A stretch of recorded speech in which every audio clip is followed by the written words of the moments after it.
volta para mais uma aula falando sobre os conceitos de redes e internet. Agora vamos conhecer um pouco sobre o termo DNS. O que significa DNS?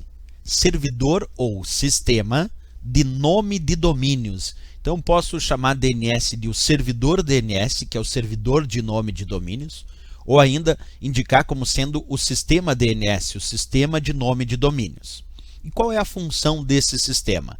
Principalmente converter os nomes de domínios formatados lá como endereços URL, que aprendemos na aula anterior, que são os endereços que identificam as páginas da web, os recursos da internet, em endereço de IP, que é o endereço que identifica os computadores conectados na internet. Quer dizer, a grande função do DNS, do servidor de nome de domínios ou do sistema de nome de domínios, é converter as URLs em IP, converter o endereço dos recursos da internet num endereço de IP que identifica em qual computador, em qual servidor se encontra armazenado aquele recurso.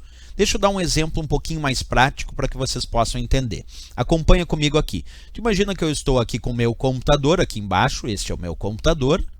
Aqui eu tenho o servidor DNS, servidor de nome de domínios, e lá eu tenho um servidor de páginas da web que está armazenando lá a página da web do Google, por exemplo, ok? E eu quero acessar a página da web do Google. O que eu faço aqui no meu computador? Acompanha a lógica. No meu computador, eu vou simplesmente pegar e digitar lá o endereço do site que eu quero acessar. Então, vou pegar o navegador e vou digitar www.google.com.br. Isso que eu acabei de digitar é a identificação da URL. Quer dizer, o endereço que eu uso para acessar aquela página da web, para aquele recurso. Pois bem, como é necessário saber em que computador essa página da web se encontra armazenado, e esse computador onde a página da web do Google está armazenado é um servidor, e esse servidor tem lá o seu endereço de IP, que identifica a localização desse servidor na internet. Então, quando eu digito www.google.com.br, eu estou digitando a URL desse site. O que acontece logo depois disso? Essa URL vai ser convertida pelo DNS, observa comigo, em um endereço de IP. E aí, de posse desse endereço de IP, é possível localizar em que servidor essa página da web se encontra, para que essa página possa ser, então, acessada pelo usuário. Essa é a lógica. Imaginar que o DNS, então, é o servidor de nome de domínios e é ele que converte aquela URL que tu digita para acessar aquele site num endereço de IP, que permite, então, localizar em que servidor, em que local essa página da web, esse recurso está armazenado, para que, então, tu possa acessar e visualizar o conteúdo aqui no teu computador. Vamos repetir aqui, eu vou voltar tudo passo a passo, só para a gente ver de novo. Então, imagina a situação. Aqui no meu computador embaixo, eu digito a URL, www.google.com.br, ok?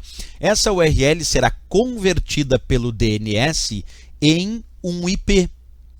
Convertendo essa URL digitada em IP, agora de posse desse IP é possível saber em que servidor essa página da web estava armazenada, para que então ela seja transferida aqui para o teu computador e tu consiga acessar essa página da web normalmente. Essa é a ideia que a gente tem, então, dos servidores DNS. Repetindo a parte teórica, porque é importante, ele pode ser chamado tanto de servidor de nome de domínios ou sistema de nome de domínios. Essa é a ideia do DNS. E ele é utilizado principalmente para converter os nomes de domínios formatados e digitados na forma de URLs em endereço de IP, para que se saiba localizar onde aquele recurso está armazenado. Aí nós temos o bom entendimento do DNS. Certo, pessoal? Se gostou do nosso vídeo, não esquece, marca gostei e também se inscreve no nosso canal. Até o próximo vídeo, bons estudos!